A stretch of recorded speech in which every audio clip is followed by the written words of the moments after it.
You're covering up my holster. You don't want to cover up my holster. Oh, I mean, to cover up your holster.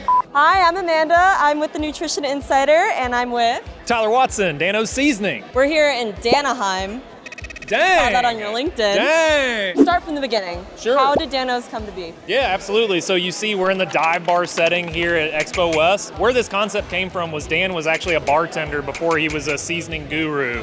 And what he did was he had this recipe in his back pocket and he would bring it into the bar in baggies. So a lot of people were like, a little questionable on what you're bringing in a bag right now in the bar. So one night, this patron at the bar was like, dude, you should be selling this stuff. And it was like this light bulb moment for Dan where he's like, you're right, I'm tired, I'm burnt out of being a bartender. I have this awesome recipe that everybody loves. When I share it with them, I'm gonna try to bottle this and figure this out. And he's cashing out at 5 a.m. in the morning or whatever at the bar. Everybody saw him hand this $100 bill to this guy in the kitchen who could draw, like it was a fairly decent artist. The drawing is right here.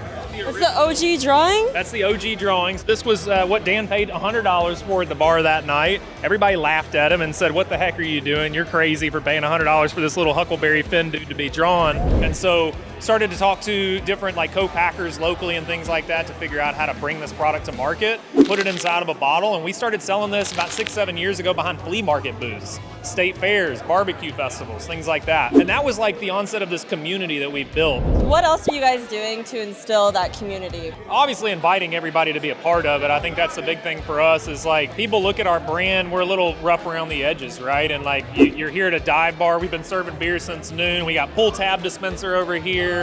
We've got a karaoke machine behind you. Demi, hey. We'd like to hear your sea shanty real quick. You just gonna hand me the mic? Go for it, yeah. There once was a man from Kentucky who'd risk it all to follow his dreams. Shared with the world this flavoring, they call him DanO.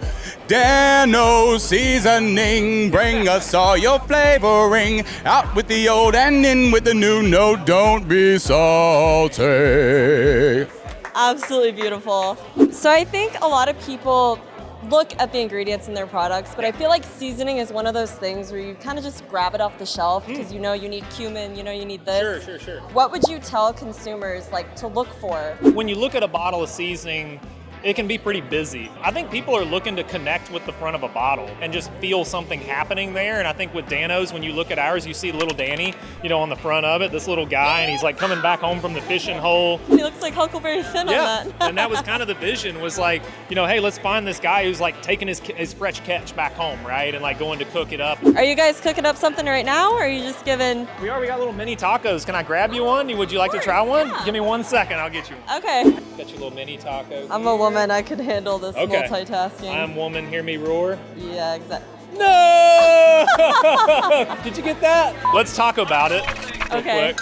Talk about it. You didn't pick up on that? Okay, all right. Cheers to your health. That's damn good. Dan-tastic. DanO. Is that the one that you got in your holster there? We put the O in taco. We're launching 3 new innovations here at Expo West. So that's tacos day 1. We've got a new seasoning. It's our seafood seasoning. Get it? It's for fish. Our OG, the original, very savory but zesty flavor profile. Then the red cap or the red top is our spicy. So it's just like a spicy version of it, a little bit more cayenne pepper. Chipotle was born, so that's our maroon top. If you haven't had it yet, you don't know till you DanO. Then we launched Crunchy. It was initially everything bagel seasoning, but we were a little late on the launch. None of the retailers that we were presenting it to were interested because they're like, wow, we got 8, 10 of these things already. And so we sat around the leadership table one day and said, why don't we just rename it? So we rebranded it to Crunchy. It shot off and it's been a great item ever since. And then lastly is probably the most exciting product for me personally to talk about is our Cheesoning. So it's not a seasoning, it's a cheesening. It's about 70% Parmesan cheese. Do you have a favorite? Probably the Chipotle. It's got kind of that smoky sweet heat to it. I actually use it on mac and cheese all the time. It's the weirdest combination that works really well. So that would be mine. So what makes it Dan good? That's a great question. I think there's a lot of different things that do, but I think the most important thing from a functional benefit aspect is that we always are low salt. So we're low salt, whole lot of flavor, 50 milligrams or less a serving of sodium in all of our products. How do you get around the whole low sodium thing, but still giving that salty taste? When we use that natural unrefined sea salt, that's one thing. You get more of that good salt flavor without it being too much. But we actually use a lemon peel and an orange peel. And so what that does, that zest kind of helps accentuate that salt flavor and bring that salt flavor flavor out of the little bit of salt that's in there, and you get that Dan-tastic salty flavor. Why did you guys want to go low sodium? Dan's always said, when I first met him, he's always said, hey, I want to change the world with this seasoning. And I laughed at it, right, at first, because it's just such a preposterous thing to say.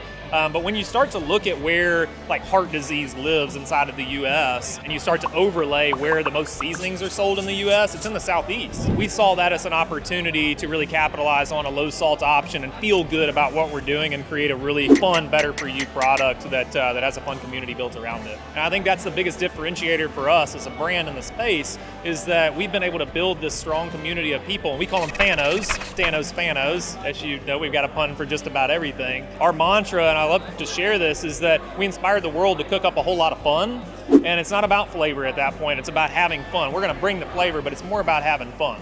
You guys definitely do have a lot of fun. We always tell people, you don't know till you DanO. You're really killing it on the puns. Absolutely. Thank you, Amanda. That was a good taco.